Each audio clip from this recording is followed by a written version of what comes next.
ਠੀਕ ਹੈ ਨਾਲੇ ਜ਼ਿਆਰਤ ਕੀਤੇ ਨਾਲੇ ਲੰਗਰ ਪਕਾਇਆ।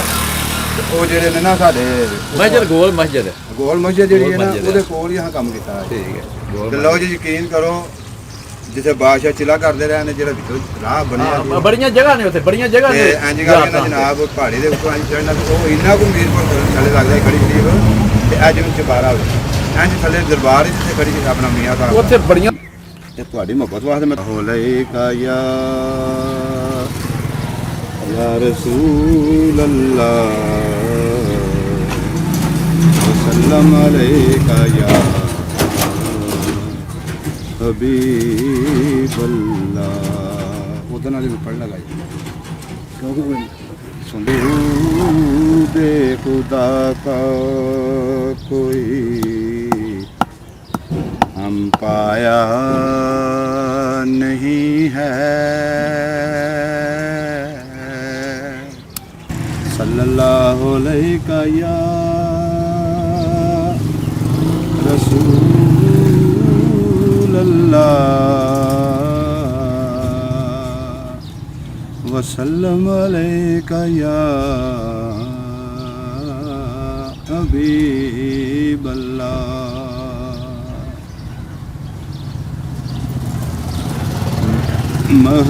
محبوب خدا کا کوئی ہم پایا نہیں ہے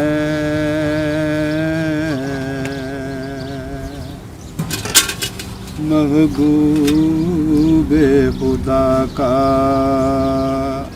کوئی ہم پایا نہیں ہے اس شان کا مرسل کوئی آیا نہیں ہے اس شان کا مرسل کوئی آیا نہیں ہے۔ آؤ اللہ دا قرآن پڑھو الحمد للہ کے والناس سین تک اس شان کا مرسل کوئی آیا نہیں ہے۔ ورفعنا لک ذکرک اس شان کا مرسل کوئی آیا نہیں ہے۔ والضحیٰ واللیل اذا سجی ما ودعک ربک وما قلی اس شان کا مرسل کوئی آیا نہیں ہے۔ والتین والزیتون وطور سینین وہذا البلد الامین اس شان کا مرسل کوئی آیا نہیں ہے۔ قد جاکم برہان من رب انفسکم عزیز حریص اس شان کا مرسل کوئی آیا نہیں ہے۔ وداعیا الی اللہ باذنہ وسراج منیرا اس شان کا مرسل کوئی سبحان اللہ آیا نہیں ہے۔ سبحان الذی اسری بعبدہ لیلا من المسجد الحرام الی المسجد الاقصی اس شان کا مرسل آیا نہیں ہے۔ وہ نور تھے گئے نور کے پاس قد جاکم من اللہ نور و کتاب مبین۔ وہ نور تھے گئے نور کے پاس وہاں جسم نہیں اور یہاں سایہ نہیں ہے۔ وہاں جسم نہیں اور یہاں سایہ نہیں ہے محبوب خدا کا کوئی ہم آیا نہیں ہے. ٹھیک ہے جناب, اللہ دا گھر چلیے, مطلب نبی پاک صلی اللہ علیہ وآلہ وسلم دا فرمان سن لو. انہوں نے آخیا جبل نور تیل نکلتا ہے, اتنے سونا نکلتا ہے نہیں, نور کیوں؟ نبی نو تے نور منتے نہیں, اس واسطے جبل نور کیوں؟ انہیں آخیا مننا پوے گا جتنے سرکار مدینہ تاجدار مدینہ سرور قلب و سینہ محمد مصطفیٰ صلی اللہ علیہ وسلم جتنے قدم مبارک لگ جان وہ شہ نور ہے. جی موٹیاں دے کھیڈن والا وہ کیوں نہیں نور؟ تیری نسل بچہ بچہ نور کا, تیری نسل پاک میں ہے بچہ بچہ نور کا. تو ہے اے میں نور تیرا سب رانا نور کا. لو جی تیرے ہی گیت گاواں یا رسول اللہ, تیرا میلاد میں کیوں نہ مناواں یا رسول اللہ. کدی آؤ غریباں دے محلے یا رسول اللہ. جی ایسا باعث اپنا سنت رام شان والے محمد ہمارے بڑی شان والے, نبیوں میں رحمت لقب پانے والے, نبیوں میں رحمت کا لقب پانے والے محمد ہمارے بڑی شان والے. الحمد للہ منشی الخلق من عدمی ثم الصلاة على المختار في القدم محمد سید الکونین والثقلین والفریقین من عرب ومن عجم. محمد سید الکونین والثقلین والفریقین من عرب ومن عجم. فإن من جودك الدنيا وضرتها ومن علومك علم اللوح والقلم. محمد سید الکونین والثقلین والفریقین من عرب ومن عجم. ثم الرضا عن ابی بکر وعن عمر وعن علی وعن عثمان ذی الکرم. مولاي صل وسلم دائما ابدا على حبیبک خیر الخلق كلهم. اللہ رب محمد صلی علیہ وسلم نحن عباد محمد صلی علیہ وسلم. اما بعد فاعوذ باللہ من الشیطان الرجیم بسم اللہ الرحمن الرحیم. یا ایہا الذین آمنوا لا تتخذوا الکافرین اولیاء من دون المؤمنین اتریدون ان تجعلوا للہ علیکم سلطانا مبینا.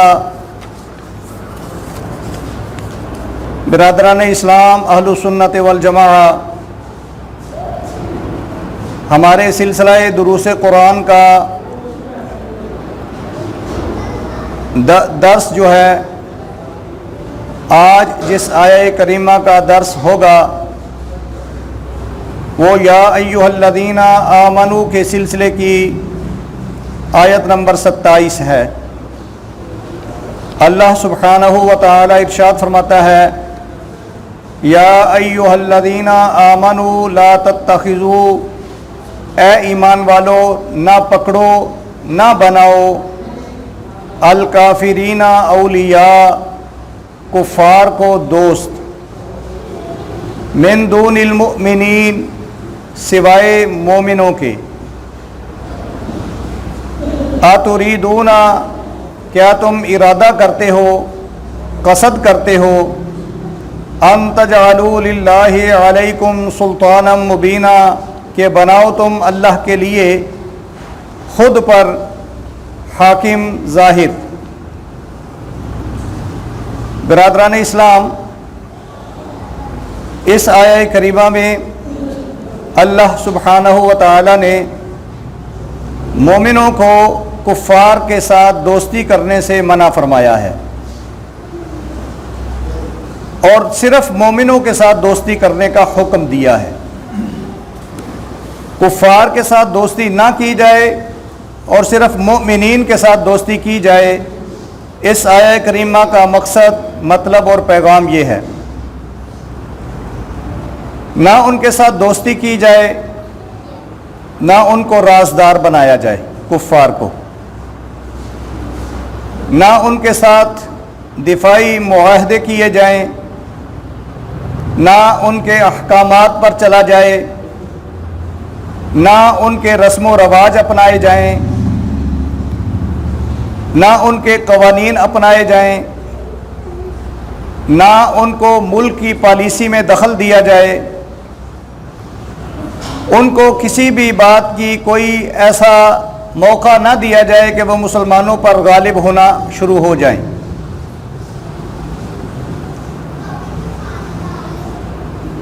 صرف اور صرف مسلمانوں کے ساتھ دوستی ہے، اور کفار کے ساتھ یہ مدد کرنا بھی منع ہے کہ کسی بھی اسلامی معاملے میں یا اسلامی بھائیوں کے معاملے میں کفار کی مدد کی جائے۔ اگر ہم آج دیکھیں پوری ملت اسلامیہ کو اور مسلمانوں کے حکمرانوں کو، تو وہ آپس میں دوست نہیں ہیں، سارے الگ الگ ہیں، اور الگ الگ ہی ان کی دوستی کفار کے ساتھ ہے۔ مسلمانوں نے کفار کے ساتھ دفاعی جنگی معاہدے کر رکھے ہیں، اپنی فوجوں کے راز ان کو دیتے ہیں، ان سے لیتے ہیں، ان کے احکامات پر چلتے ہیں، اور ہمارے قوانین جو ہیں وہ بھی ان کی مرضی سے بنتے ہیں۔ جس قانون کو وہ چاہتے ہیں وہ منسوخ کروا دیتے ہیں، جس قانون کو وہ چاہتے ہیں وہ لاگو کروا دیتے ہیں۔ ابھی ہمارے سامنے ہمارے اپنے ملک کی مثال ہے کہ ہمارے جتنے بھی اہل اقتدار آتے ہیں وہ مسلمانوں کے ساتھ اپنے رابطے نہیں رکھتے، بلکہ کفار کے ساتھ اپنے رابطے رکھتے ہیں۔ اور سب سے بڑا ملک دیکھیں تو سعودیہ ہے، اس کے قوانین اب جو بدلنے شروع ہوئے ہیں تو اس نے پوری دنیا کے مسلمانوں کو حیران، پریشان اور سرگردان کر دیا ہے۔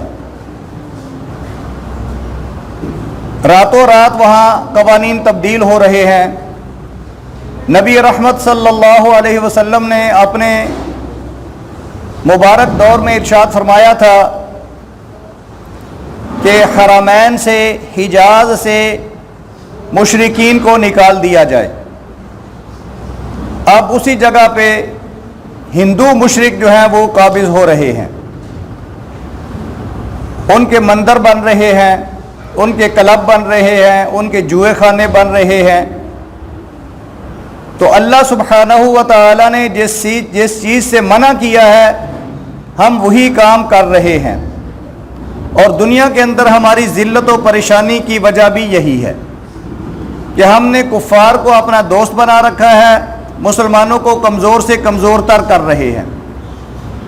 تو اسی لیے اللہ سبحانہ و تعالی نے ارشاد فرمایا کہ جب تم ایسے کام کرو گے، اتریدون ان تجعلوا للہ علیکم سلطانا مبینا، تو پھر کیا تم اللہ تعالیٰ کو ایسا بناتے ہو کہ وہ تمہیں عذاب دے، تمہیں سزا دے، کہ جب تمہیں کہا گیا ہے کہ دوستی مسلمانوں کے ساتھ کرنی ہے، کفار کے ساتھ نہیں کرتی، اور تم کفار کے ساتھ دوستی کرتے ہو اور مسلمانوں کے ساتھ تم جھگڑے کرتے ہو، تو پھر تمہارا یہی علاج ہے۔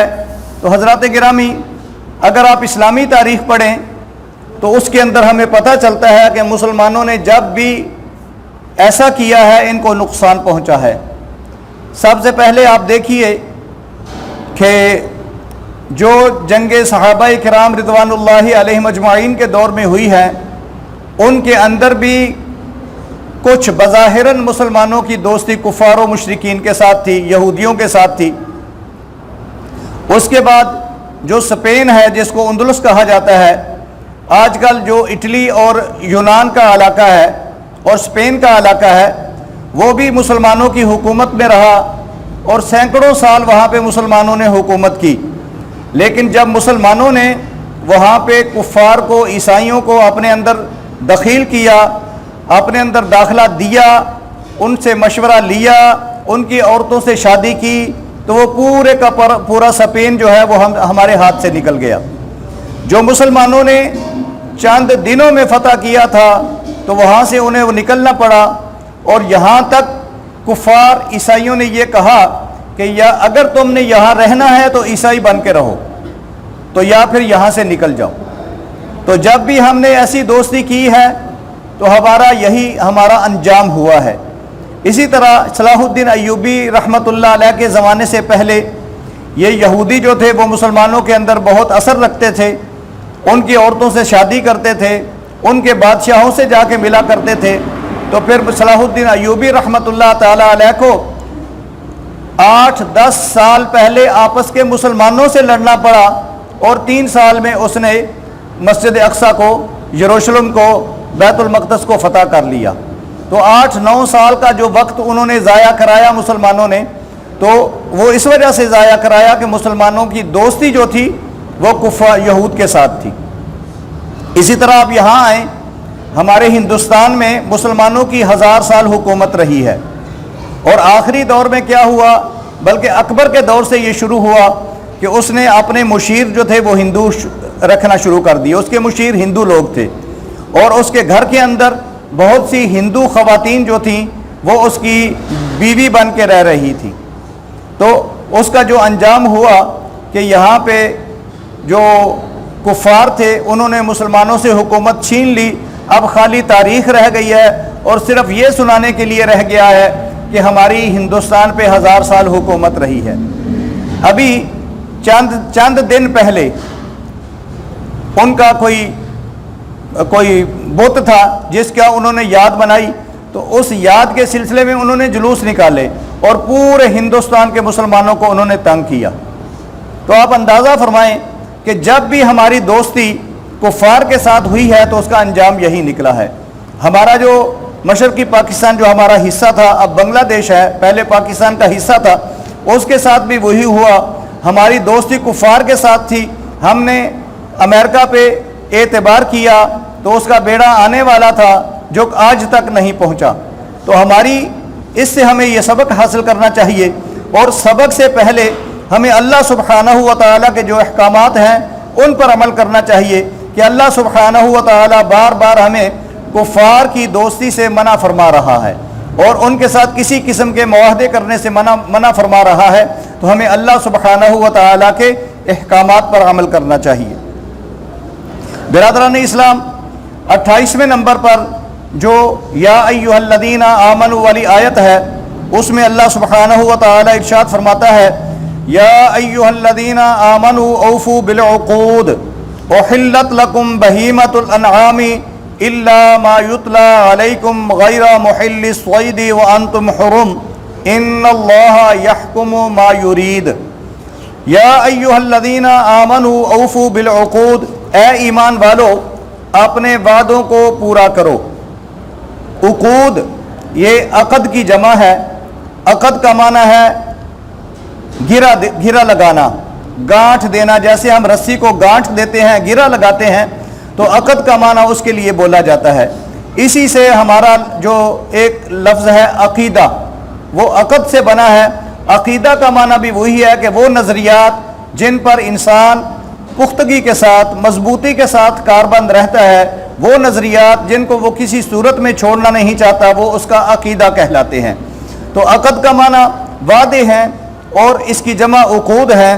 اللہ سبحانہ و تعالی ارشاد فرماتا ہے کہ اے ایمان والو اپنے وعدوں کو پورا کرو، اور اس سے مراد یا تو وہ وعدے ہیں کہ جو لوگ یہودیت سے جنہوں نے اسلام قبول کیا تو اس کے اندر اللہ سبحانہ و تعالی نے ارشاد فرمایا کہ اے لوگو تم نے تورات و انجیل کے اندر نبی اکرم صلی اللہ علیہ وسلم کے بارے میں جو باتیں پڑھی ہیں، جو باتیں سیکھی ہیں، نبی اکرم صلی اللہ علیہ وسلم کے جو اوصاف و کمالات تم نے پڑھے ہیں، اور تم نے ان کتابوں پر عمل کرنے کا اور ان کتابوں کو ماننے کا وعدہ کیا ہے، تو اب ان وعدوں کو پکا کر کے رکھو، پورا پکا کر کے مانو اور ان وعدوں کو پورا کرو۔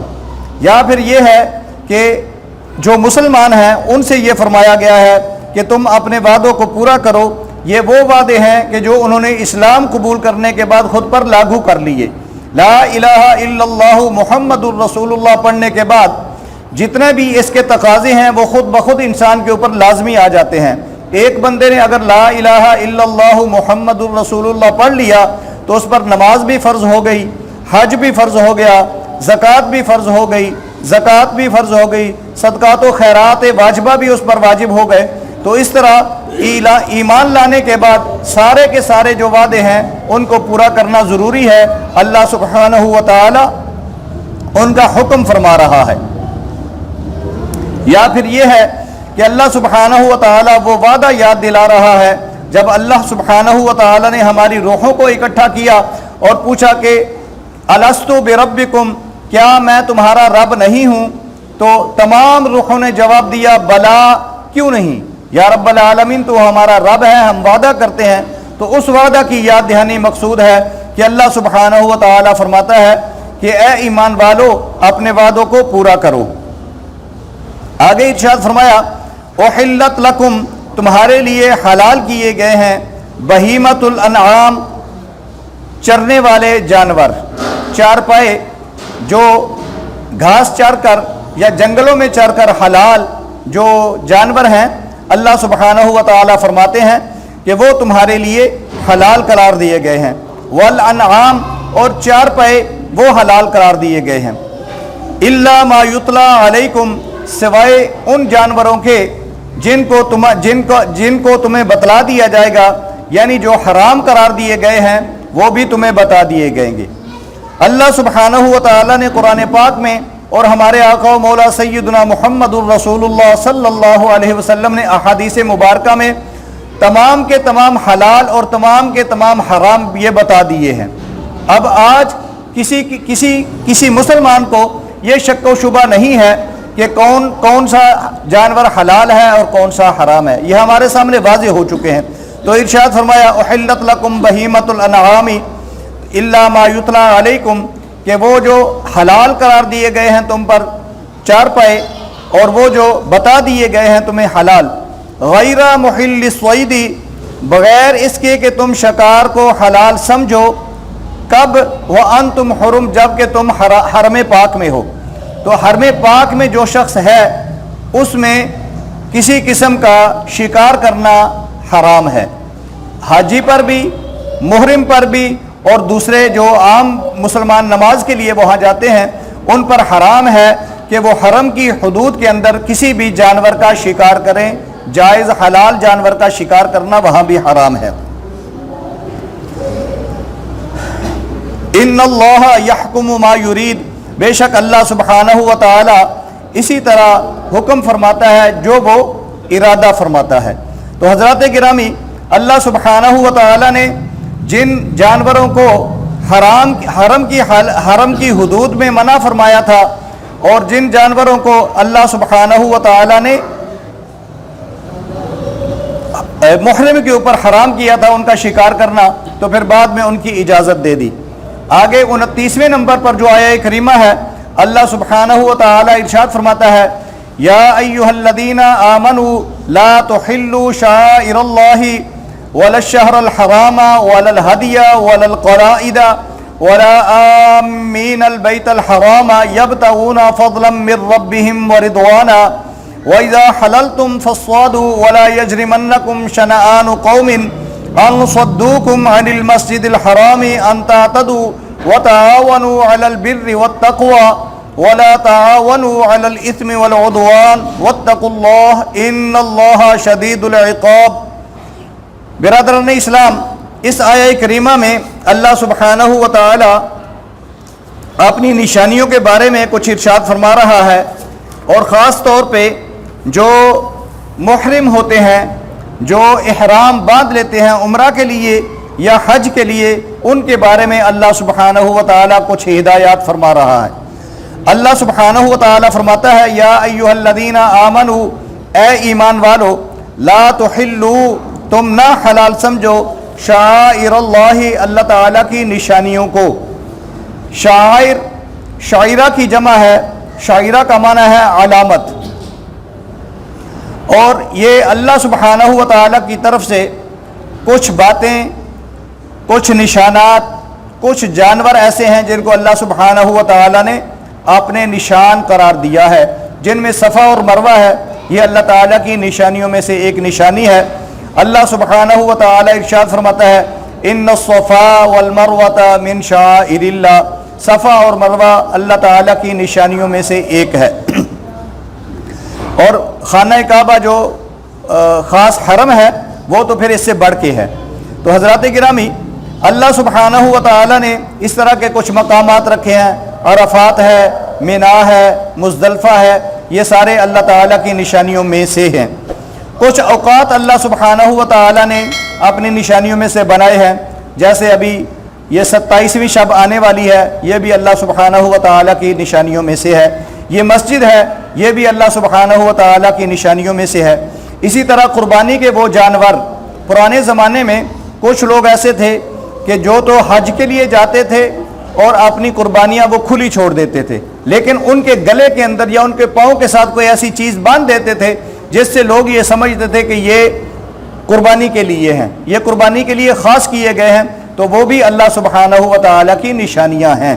تو حضرات گرامی، جب اس طرح کی چیزیں اللہ سبحانہ و تعالیٰ کی نشانیاں ہو سکتے ہیں، تو اللہ سبحانہ و تعالیٰ کے جو خاص مقبول اور محبوب بندے ہوتے ہیں، اولیاء اللہ ہیں، جیسا کہ حضور سیدنا داتا گنج بخش علی حجویری رحمۃ اللہ تعالیٰ علیہ ہیں، حضرت سیدنا شیخ عبدالقادر جیلانی رحمۃ اللہ تعالیٰ علیہ ہیں، حضرت خواجہ معین الدین چشتی اجمیری رحمۃ اللہ تعالیٰ علیہ ہیں، سید بہاؤالدین بخاری نقشبندی رحمۃ اللہ تعالیٰ علیہ ہیں، یہ بھی اللہ تعالیٰ کی نشانیاں ہیں۔ یہ مزارات جو ہیں یہ اللہ تعالیٰ کی نشانیاں یہ بھی ہیں۔ تو اللہ سبحانہ و تعالیٰ ارشاد فرماتا ہے کہ اللہ سبحانہ و تعالیٰ نے لا تحلوا، حلال نہ سمجھو، شعائر اللہ کو، یعنی وہ جانور جو قربانی کے لیے خاص کیے گئے ہیں ان کو قربانی سے پہلے ذبح نہ کرو۔ ولا الشہر الحرام، اور نہ حرمت والے مہینوں کو، ولا الہدی، اور نہ قربانی کے جانور کو۔ ہدی وہ قربانی ہے یا وہ جانور ہے جو حج کے لیے جو حاجی جاتا ہے وہ اپنے ساتھ قربانی کا جو جانور لے کے جاتا ہے اس کو ہدی کہتے ہیں۔ ولا القلائد، اور نہ قلائد کو۔ قلائد اس جانور کو کہتے ہیں جو قربانی کے لیے ہو اور اس کے اندر کوئی خاص نشانی ڈال دی گئی ہو، اس کے گلے میں یا اس کے پاؤں میں۔ ولا آمین البیت الحرام، اور نہ بیت الحرام کا قصد کرنے والوں کو تکلیف دو، وہ لوگ جو بیت الحرام کی طرف جاتے ہیں ان کو تکلیف نہ دو۔ اللہ سبحانہ و تعالیٰ نے اس کو حرام قرار دیا ہے کہ حاجی جو حج کی طرف جائیں تو کوئی بندہ ان کو تکلیف پہنچائے۔ جب حج کی طرف جانے والے جانوروں کو تکلیف پہنچانا منع ہے تو پھر جو انسان جا رہے ہیں ان کی عزت اور ان کی حرمت ان سے بڑھ کے ہے۔ یبتغون فضلا من اللہ ورضوانا، وہ لوگ اللہ سبحانہ و تعالیٰ کا فضل تلاش کرتے ہیں اور اللہ سبحانہ و تعالیٰ کی رضا تلاش کرتے ہیں۔ ان کی حرمت کیوں ہے؟ کیونکہ وہ خالصتاً اللہ سبحانہ و تعالیٰ کی رضا کے لیے اور اللہ سبحانہ و تعالیٰ کے فضل کی تلاش کے لیے اپنے گھر سے نکلے ہیں۔ انہوں نے اپنا گھر بار چھوڑا ہے، اپنے رشتہ دار چھوڑے ہیں، مسافرت اختیار کی ہے۔ پہلے زمانے میں تو بہت تکلیف کی مسافرت ہوا کرتی تھی، اب نہیں ہے، لیکن پھر بھی گھر بار چھوڑنا، گھر والوں سے دور رہنا، گھر کا آرام چھوڑنا، یہ بھی چھوٹی بات نہیں ہے، اور یہ بھی خالصتاً اللہ تعالیٰ کے لیے ہے۔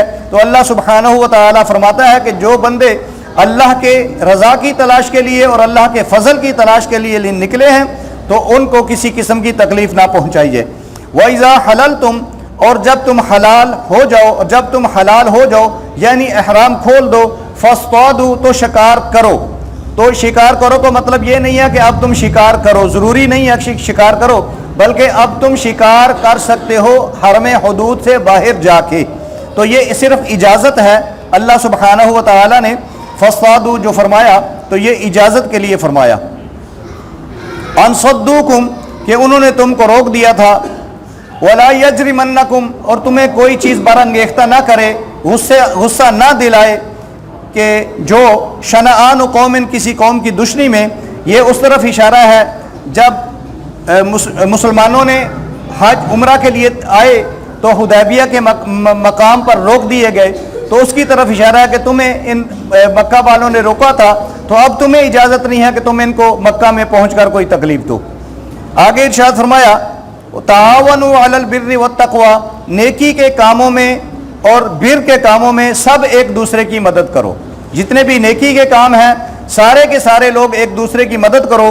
ولا تعاونوا علی الاثم والعدوان، عدوان سرکشی اور گناہ کے کاموں میں کسی کی مدد نہ کرو، یعنی نیکی کا کام ہو تو سارے کے سارے مدد کرو، اور گناہ کا کام ہو تو کوئی ایک بھی مدد نہ کرو۔ واتقوا اللہ، اللہ تعالیٰ سے ڈرو، ان اللہ شدید العقاب، بے شک اللہ سبحانہ و تعالی سرکشوں اور نافرمانوں کو سخت سزا دینے والا ہے۔ برادران اسلام، افطاری کا وقت ہونے والا ہے، آپ حضرات تشریف لے جائیے، افطاری کی جگہ پہ بیٹھیے، انشاءاللہ العزیز افطاری کے وقت پہ اعلان کر دیا جائے گا، آپ اس وقت افطار کر لینا۔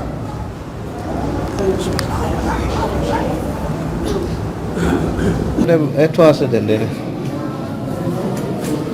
ਉਹਨਾਂ ਨਮਾਜ਼ ਵਿੱਚ ਪੜ੍ਹਨੀ ਚਾਹੀਦੀ ਹੈ।